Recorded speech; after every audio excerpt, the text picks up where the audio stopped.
एक राजा ने एक बार एक घूमते फिरते सन्यासी को अपने महल में आमंत्रित किया। राजा, जैसा कि अधिकतर राजा होते हैं, अहंकार से भरा हुआ था। जब उसने सन्यासी की शांत और सहज उपस्थिति को देखा तो उसने सोचा, मैं इस आदमी को ऐसा क्या दे सकता हूँ जिससे यह मेरी महानता को स्वीकार करे। राजा ने अपने मंत्री से कहा कि वह दुनिया का सबसे दुर्लभ फल लेकर आए। मंत्री एक फल लेकर लौटा और बोला, महाराज, यह कोई साधारण फल नहीं है। यह केवल एक दूर और रहस्यमय देश में मिलता है। कहा जाता है कि यह गुणों में बेमिसाल है, दुनिया में इसकी कोई बराबरी नहीं। राजा ने अपनी प्रतिष्ठा दिखाने के लिए उस फल को सन्यासी को देने का निर्णय किया। उसने सन्यासी से कहा, महाराज, मैं चाहता हूँ कि यह दुर्लभ फल मैं अपने हाथों से आपको खिलाऊं। अब अहंकार की अजीब प्रकृति होती है। जैसे ही राजा ने सन्यासी को फल का एक टुकड़ा दिया, उसकी जिज्ञासा जाग उठी। उसका मन फुसफुसाया, मैं इसे खुद कैसे न चखूं।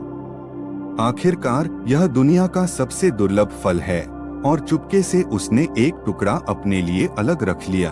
सन्यासी ने वह फल पूरी शांति और मुस्कान के साथ खा लिया, जैसे स्वाद का कोई महत्व ही न हो। लेकिन जैसे ही सन्यासी वहां से चला गया, राजा ने वह टुकड़ा खाया जो उसने अपने लिए रखा था।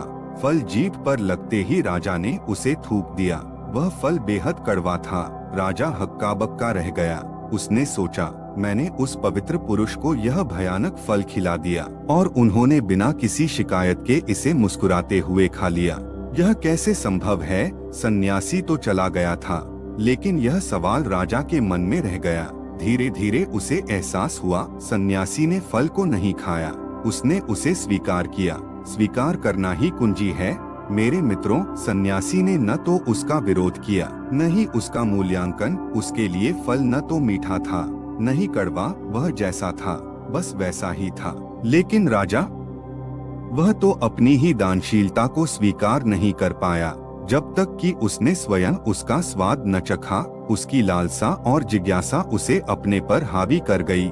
यह मन का स्वभाव है, हमेशा स्वाद लेना, हमेशा जानना चाहना, हमेशा प्रतिरोध करना।